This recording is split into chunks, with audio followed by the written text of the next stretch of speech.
Alors, je voulais lancer une petite discussion autour des allergies saisonnières, parce que du coup, là, on est dans la période, on vient de rentrer au printemps il y a quelques jours maintenant, et en réalité, les allergies, elles ont commencé beaucoup plus tôt que le printemps. Pour certaines personnes, elles ont peut-être commencé même dès le début du mois de février, ou en tout cas, voilà, au cours du mois de février, parfois même depuis fin janvier. Ça a commencé déjà à titiller les plus sensibles d'entre nous, si on peut dire les choses ainsi. Donc très généralement, quand on nous parle d'allergies, en tout cas des allergies saisonnières, celles du printemps, été, globalement, ce qu'on va nous dire, c'est que c'est une réaction immunitaire. C'est vraiment de ça dont on nous parle. Donc typiquement, qu'est-ce qui va se passer ? Le corps va entrer en contact avec certains agents, donc différents types de pollen, selon la période. Donc là, à la période où on est au mois de mars là, donc on est au printemps, ça va généralement être les pollens des arbres. Et puis plus on va avancer là vers l'été, on va commencer à rentrer dans tout ce qui va être graminées. Et vers la fin de l'été, la transition vers l'automne, là on va avoir davantage des pollens d'autres plantes comme l'armoise ou l'ambroisie. Et le corps, en entrant en contact à travers les yeux, le nez, la peau, voilà, les différentes muqueuses, va déclencher une réaction allergique. Soit des éternuements, des yeux qui vont couler, des yeux qui vont démanger, parfois même enfler, un nez aussi qui va démanger, une gorge qui va démanger, parfois ça va aller jusqu'à des crises d'eczéma, parfois ça va même créer des œdèmes. Et quand on est face à ça, la chose que l'on va chercher principalement, ça va être du soulagement. On est là, on n'est pas bien, parce qu'il faut se le dire, c'est chiant. C'est franchement... là, et là, vraiment, moi, je vous parle en connaissance de cause. C'est vraiment chiant. C'est vraiment chiant. J'ai été allergique pendant plusieurs années. Et c'est quelque chose qui est vraiment très difficile à vivre. On n'arrive plus à être avec les autres. On éternue constamment, on se mouche, on n'est pas bien, on a du mal à respirer. Parfois, on dort très mal. Et ce qu'on recherche dans tout ça, très souvent, c'est juste du soulagement. Et ce soulagement, on le cherche, pourquoi ? Parce que aujourd'hui, en tout cas, on n'a qu'un seul regard sur les allergies. On a justement ce regard très scientifique, très biologique, qui va nous expliquer que les allergies, elles augmentent au fil des années, notamment à cause de la pollution, qui ne fait que grandir, malgré certains changements qu'on met en place. Les allergies augmentent aussi à cause du changement climatique, le réchauffement climatique qui fait que la pollinisation, elle se fait de plus en plus tôt, ça dure parfois plus longtemps, et il y en a de plus en plus, à cause aussi de certaines plantes invasives qui vont proliférer de plus en plus, notamment vers la fin de l'été, ce qui fait que pour certaines personnes, les allergies, elles sont très très vives, pas forcément durant le printemps ou au cœur de l'été, mais souvent vers la fin de l'été et le début de l'automne, dans cette transition-là. Donc on a les allergies qui augmentent à cause de la pollution, du réchauffement climatique, de la prolifération de certaines plantes invasives et aussi à cause de l'urbanisation. Pourquoi ? Parce que littéralement, on est tous pour la plupart entassés dans des appartements, on vit de plus en plus les uns sur les autres, on est aussi pas mal coupé de la nature, même pour les gens comme moi qui vivent dans des espaces qui sont mi-campagne, mi-ville, pour la plupart, franchement, il y a une vraie coupure de la nature. On est souvent là, en voiture, dans les transports. Donc il n'y a plus cette exposition naturelle à la nature, aux arbres, aux herbes, à cet air-là, à tout ça, qui finalement habitue le corps, fortifie le corps, forme le corps naturellement à supporter tout ça. Et en plus de ça, on a aussi une hygiène, parce que littéralement, chez nous, ça devient des blocs opératoires. C'est aseptisé à un niveau, t'as pas idée. Donc, on a un certain nombre de facteurs au niveau là biologiques et environnementaux, si on peut dire les choses ainsi, qui font que il y a des terrains un peu plus propices aux allergies. Une sensibilité un peu plus accrue à la nature, finalement. C'est de ça dont on parle. Et donc ça, ces désagréments-là, et cette explication-là surtout, elle suffit à nous pousser à ne chercher principalement finalement que du soulagement. En tout cas, je ne me suis pas renseignée sur le sujet, mais je sais que moi j'ai été allergique pendant de nombreuses années, j'ai eu des allergies quand j'étais adolescente. Ça a commencé plus tôt, mais c'est quand j'ai été adolescente que ça a été diagnostiqué. Et ce qu'on me donnait à l'époque, c'était il y a peut-être 16-17 ans. C'était un traitement de désensibilisation, vous me direz si c'est toujours pareil aujourd'hui, avec les quelques gouttes qu'on met sous la langue. Et on fait ce traitement pendant 3 à 5 ans, quelque chose comme ça. Et, euh, et donc, soit on a un traitement de désensibilisation. Moi, je sais qu'avec les années, la plupart des gens n'avaient même pas ce genre de traitement parce qu'il y avait des petits traitements que tu pouvais choper en pharmacie assez facilement pour avoir un peu du soulagement. Et en fait, avec tous ces symptômes qui finalement sont super handicapants, socialement parlant et même personnellement, intimement, parce qu'en fait, on ne se repose plus, on n'est même plus bien avec soi-même. On ne cherche la plupart du temps que du soulagement. Et personnellement, moi, quand on m'a dit, en tout cas à l'époque, ok, ma petite, t'as des allergies, tu vas plus guérir, c'est une idée que j'ai eu du mal à concevoir. Et en tout cas, avec ce que j'ai pu vivre par la suite, j'ai compris que j'ai eu raison d'émettre des doutes quand j'ai eu ce diagnostic. Et donc voilà, on cherche du soulagement. Et le problème dans tout ça, c'est que à force de n'avoir que ce regard-là, on ne pose pas les yeux ailleurs. Et on ne regarde que cette simple, entre guillemets, vraiment simple, entre guillemets, c'est pas pour minimiser la réaction allergique, je sais très bien de quoi je parle. On ne regarde que cette simple réaction immunitaire, alors que, il se pourrait qu'en regardant avec un autre œil, qu'en s'ouvrant à d'autres perspectives, on ait un nouvel angle d'approche qui nous permette de trouver des solutions beaucoup plus pérennes, beaucoup plus personnelles, parce qu'en fait quand on regarde, tout le monde n'a pas forcément les mêmes allergies, et les allergies que chacun a ne viennent pas forcément des mêmes causes.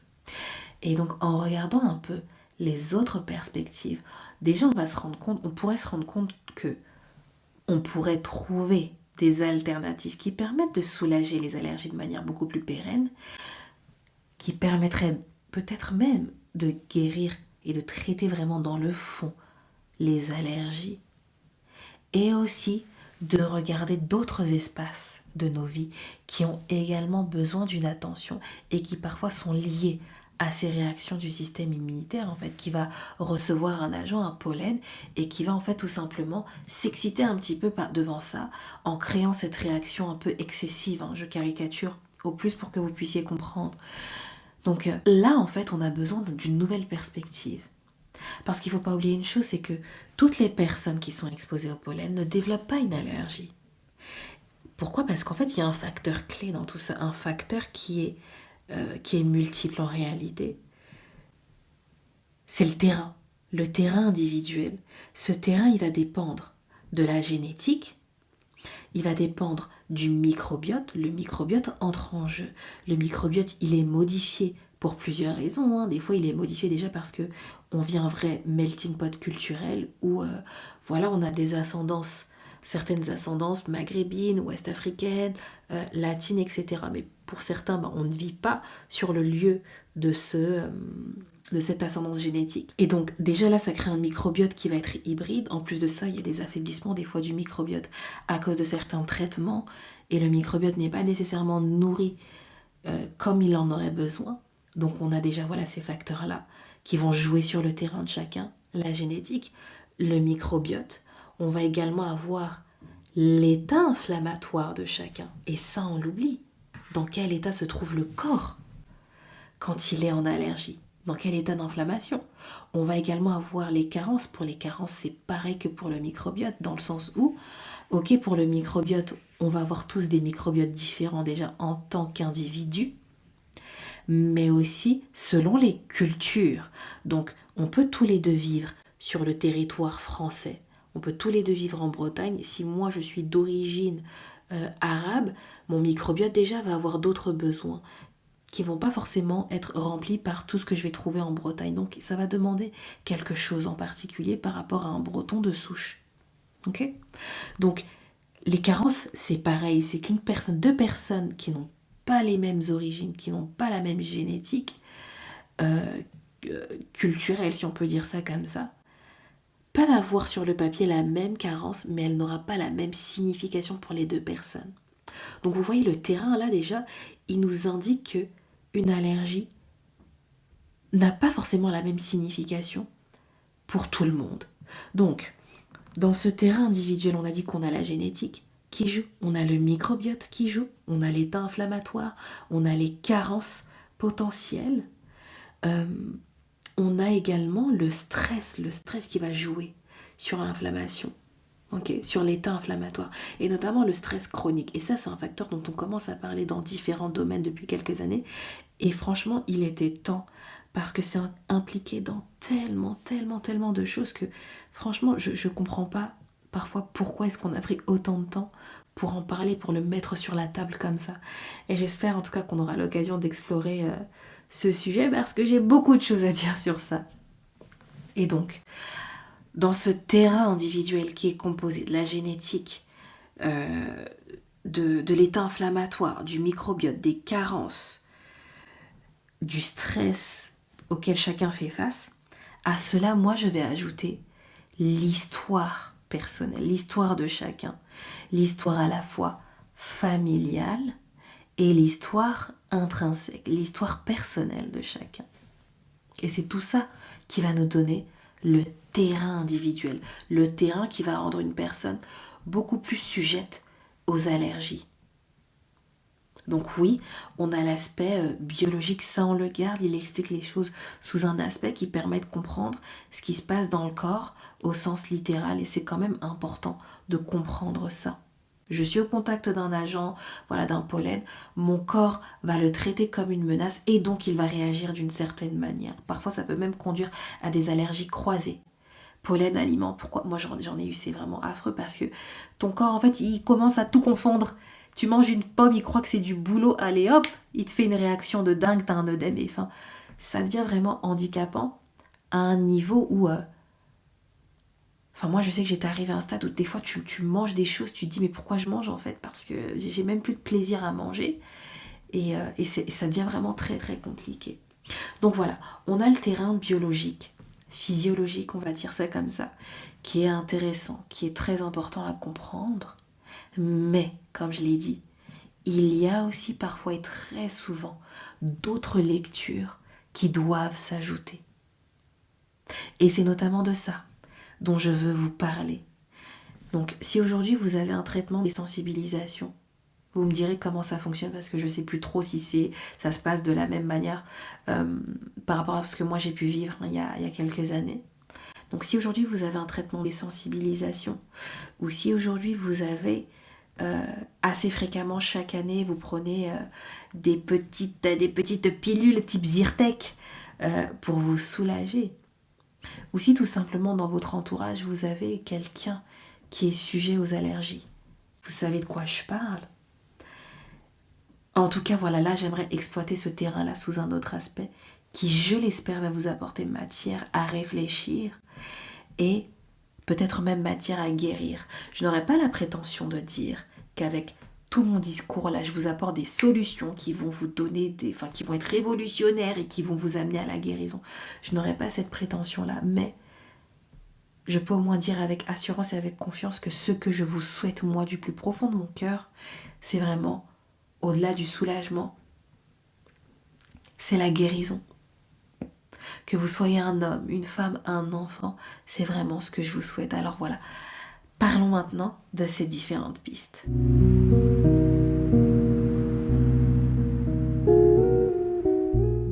En fait, là, pour moi, il est question de vous ramener au corps.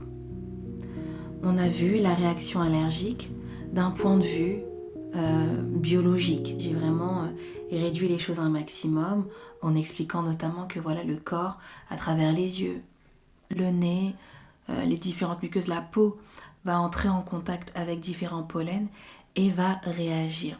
Ça va libérer de l'histamine et il va y avoir cette réaction éternuement, toux, démangeaison, etc. qui va s'en suivre. Et dans tout ça, certaines personnes qui n'avaient pas d'allergie commencent à développer certains symptômes. Et donc à ce stade-là, ce qu'il va devenir intéressant de regarder, c'est l'état de stress dans lequel vous vivez. Il y a un lien entre le niveau de stress, le système nerveux et le système immunitaire. Pourquoi? Parce que quand on vit dans un état de stress qui devient chronique, donc tout le temps, tous les jours, à tout moment, qu'est-ce qui va se passer? Il y a un épuisement. Ok? Le système nerveux, il est tout le temps en mode ok, là il y a un danger, il faut que je reste sur le qui-vive, il faut que je me prépare à fuir, il faut que je me prépare à réagir. Il y a de l'adrénaline, il y a du cortisol qui sont là, qui sont libérés beaucoup plus longtemps que ce qui ne devrait être. Ce qui fait que toutes ces hormones-là de stress, elles vont circuler en permanence. Et l'organisme, en fait, il traite cet état constamment et donc il fatigue parce qu'il revient jamais à son état basal, il revient jamais à son état de repos. Ça va commencer à perturber différentes choses, hein, parce que finalement, si tu te reposes pas à l'intérieur, ton sommeil devient perturbé, la digestion devient perturbée, l'immunité devient perturbée, et ça va commencer à favoriser l'inflammation. C'est ce qui fait que quand on vit une période de stress intense qui dure, très souvent ce qu'on va voir, c'est qu'on commence à tomber malade assez fréquemment. Parfois, ce qui est assez sournois, c'est qu'en fait, on est tellement habitué à vivre sous stress qu'on ne voit même plus l'incidence de ce dernier, qu'on ne le remarque même plus. C'est à partir du moment où justement on commence à enchaîner parfois les virus, qu'on commence à se poser certaines questions. Là, je parle de virus, donc ça peut être, voilà, vous avez un rhume, une angine, etc. Mais parfois, ça va être un peu plus grave quand il y a certaines pathologies qui vont s'installer un peu plus dans le fond et qui parfois vont être un peu difficiles à diagnostiquer. C'est le cas par exemple pour l'hypothyroïdie. Moi, j'en ai fait les frais. Donc là, que ce soit pour les allergies, pour le stress chronique, pour l'hypothyroïdie, là, je vous parle vraiment en connaissance de cause. Donc tout ça pour illustrer quoi? Le fait que le stress chronique, c'est vraiment quelque chose qui va jouer étroitement avec l'immunité, avec le système immunitaire et qui donc va favoriser euh, l'inflammation, va favoriser la survenue des allergies. Parce qu'en fait, tout simplement, les réactions immunitaires face à des pathogènes vont se faire de plus en plus fortes. Le corps va s'affaiblir, donc il va en plus avoir du mal à reconnaître, quand il va croiser un petit pollen là dans la rue, il va avoir du mal à reconnaître cet agent comme étant inoffensif finalement, et donc il va réagir.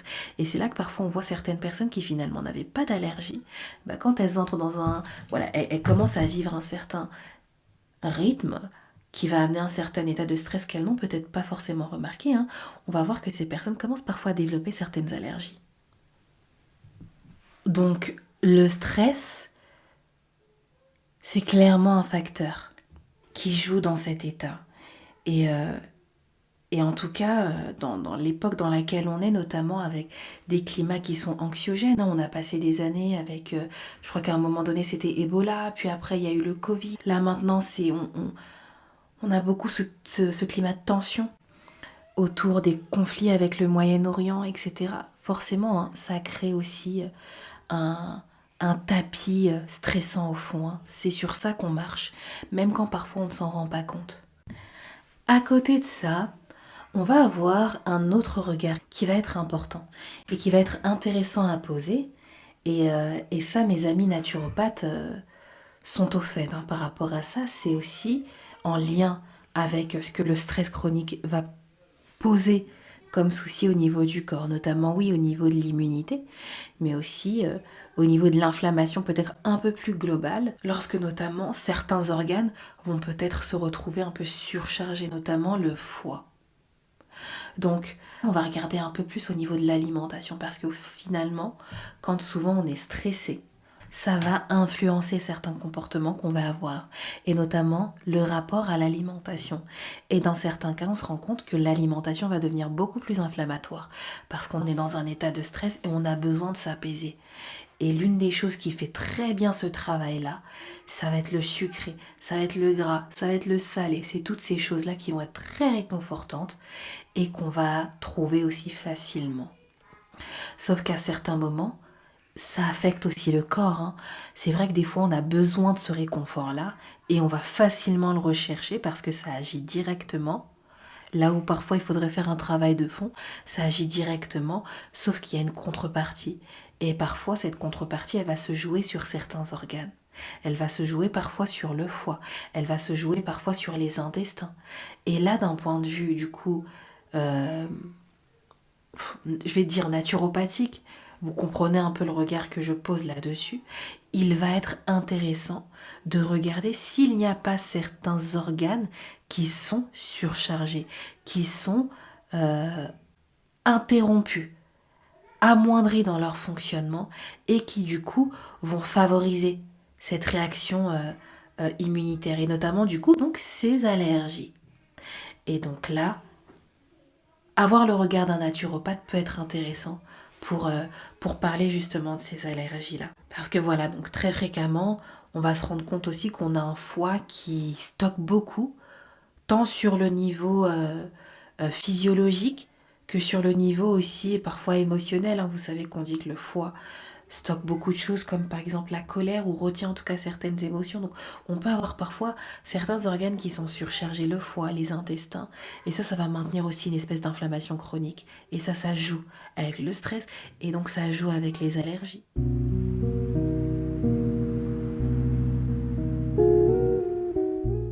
Une chose assez simple à comprendre là, dans ma lecture, et moi c'est notamment ce qui m'accompagne dans les thérapies que je fais, c'est de voir les symptômes, non pas comme des choses à supprimer impérativement uniquement, mais à voir les symptômes comme des signaux, comme des signaux d'ajustement, comme des informations, comme des clés, comme des points d'entrée vers une histoire, vers un protocole là de guérison, de soulagement, oui, ok, mais de guérison et de guérison beaucoup plus profonde qu'on ne le pense très souvent.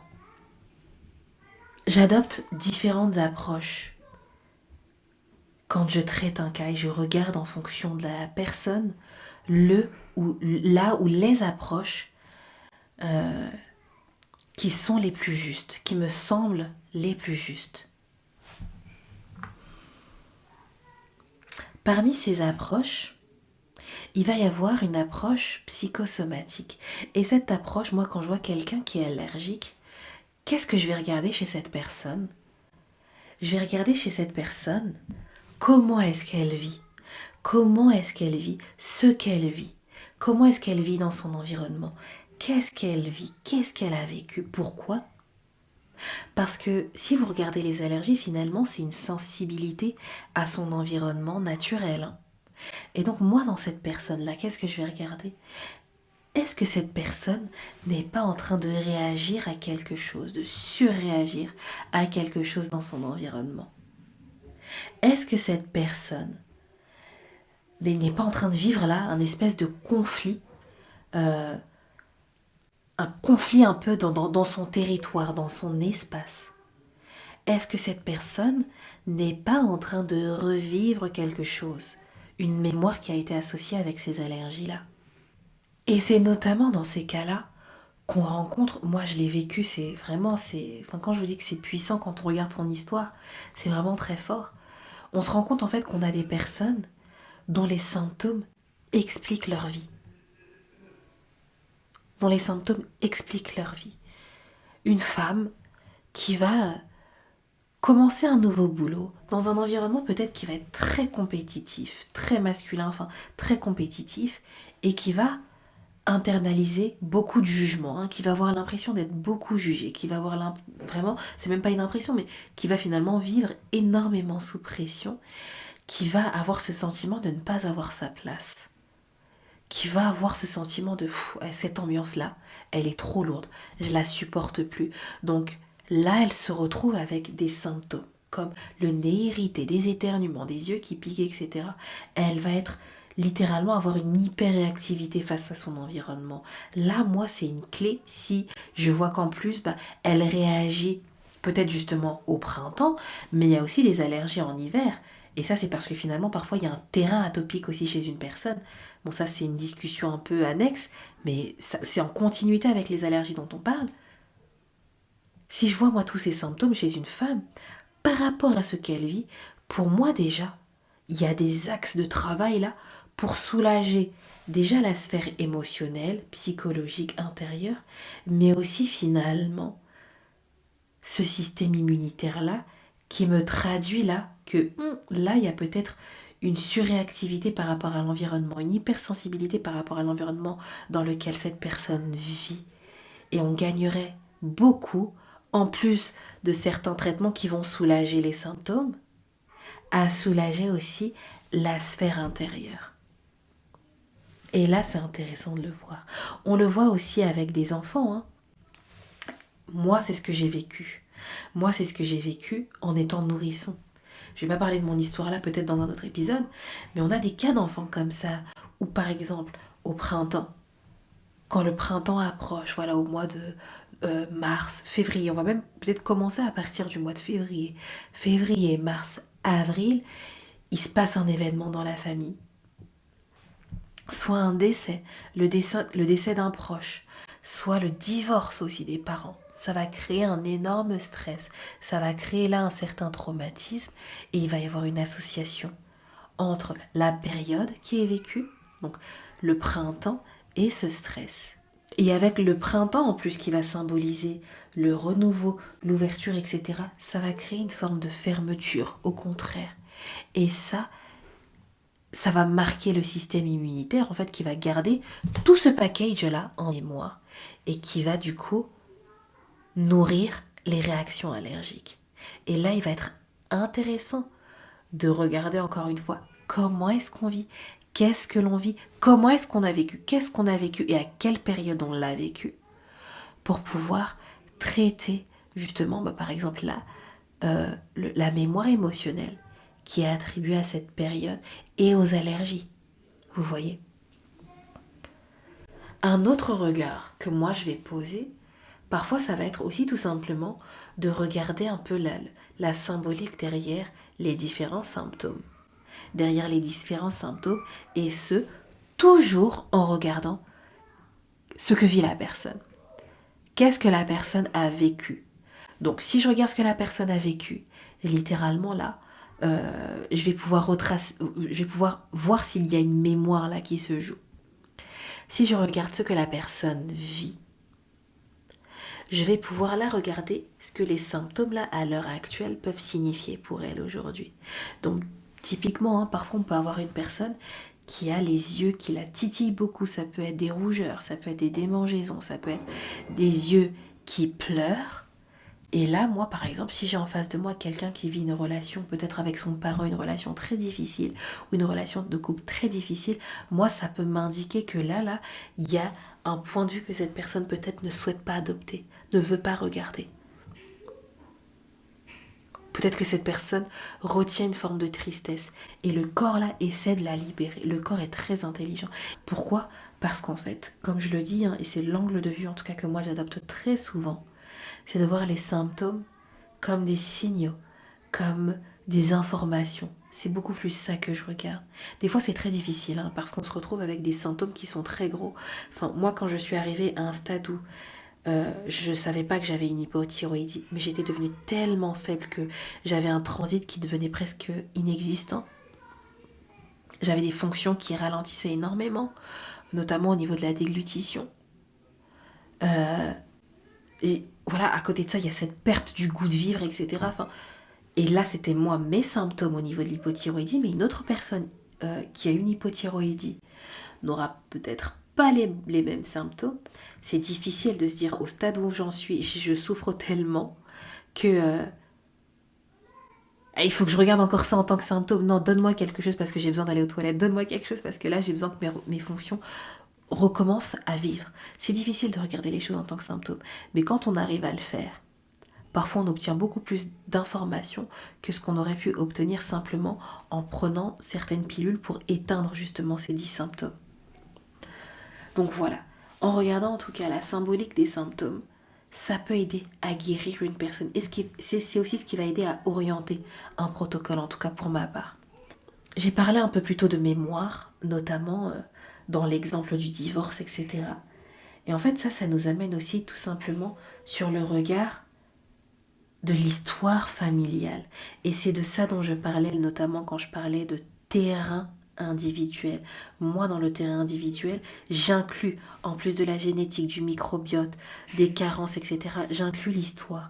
Pourquoi? Parce que parfois, justement, les saisons vont être importantes dans l'histoire d'une famille. Ok, ça va parler d'une migration, ça va parler d'un déplacement, ça va parler d'une expulsion parfois, d'une saison où une famille a vécu un événement qui a été traumatisant pour les parents. Moi, ça, je l'ai vécu. Je suis en plus née au printemps. Ça, je l'ai vécu. Et j'ai eu des allergies qui se sont révélées à moi dès bébé. Donc, on a des grosses histoires autour de ça.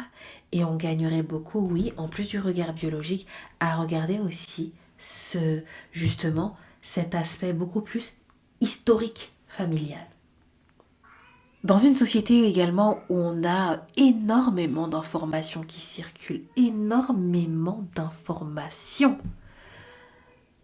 avec les réseaux sociaux, avec les médias tout simplement à la télé, avec les environnements que l'on fréquente, on se rend également compte que on ne filtre pas. On ne filtre pas. Il faut se rappeler d'une chose, c'est que quand on est allergique, les zones qui vont être au contact des allergènes, ce sont les zones qui sont les barrières naturelles du corps, hein, les filtres du corps, le passage là à travers le nez, les yeux, la peau. Ce sont des barrières de protection, de défense du corps. Sauf que quand on se retrouve dans une société où des fois même sans s'en rendre compte, on reçoit beaucoup d'informations. Des informations qui influencent énormément sur son identité, sur les choix, etc. Et qu'on ne se rend même pas compte qu'on ne filtre plus rien, ça peut aussi indiquer, ça peut aussi expliquer un terrain allergique, saisonnier, au pollen et parfois même un terrain allergique annuel qui va continuer à travers les saisons, en hiver peut-être parfois avec les moisissures, la poussière, les acariens.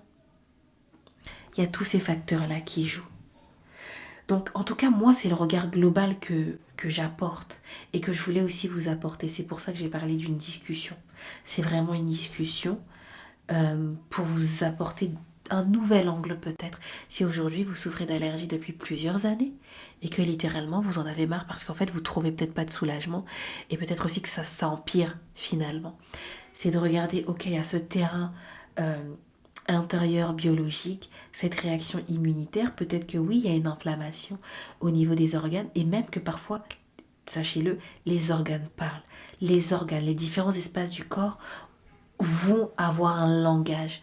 Et c'est intéressant aussi de savoir que veut dire ce langage, parce que ça peut aider à traiter justement ces symptômes et même souvent en fait à retourner à la cause. Parce que là où peut-être une personne va avoir des allergies, à un instant T, elle commence à avoir des allergies, et bien finalement, on va regarder son histoire et on va se rendre compte que, ok, elle vient de subir un très gros stress professionnel. Elle sort peut-être d'une période de dépression, hein, avec un arrêt de travail en hiver, et là on rentre dans le printemps, et en fait son corps continue à traiter ces informations-là, et il les traite notamment à travers les allergies, à travers une immunité qui s'est affaiblie, et en fait un travail finalement émotionnel, psychique, qui demande à être fait pour terminer ce processus-là, pour terminer, pour clôturer là tout cet environnement très drainant qui a été finalement une source de conflit interne pour cette personne. Donc voilà, que vous soyez homme, femme, parent, enfant, voilà, je voulais vous apporter cet angle de vue-là, très global, aussi pour en tout cas vous dire à travers mon message qu'il y a de l'espoir. Parce que je sais que ça peut être très handicapant de vivre finalement des saisons et de vivre une vie où en fait on prend plus de plaisir à vivre, à partager du temps avec ses proches, à partager du temps avec soi-même parce qu'en fait on est handicapé par ça. Je vous laisse mes coordonnées. Si vous avez la moindre question, que ce soit par rapport à ce thème, plutôt par mail, parce que je suis beaucoup plus réactive par mail, plutôt par mail, WhatsApp, et vous avez également les coordonnées pour un accompagnement éventuel. Et en tout cas, jusqu'à notre prochaine rencontre, portez-vous bien et vivez sans regret votre vie en étant, voilà, je vous le souhaite vraiment, rempli de vitalité.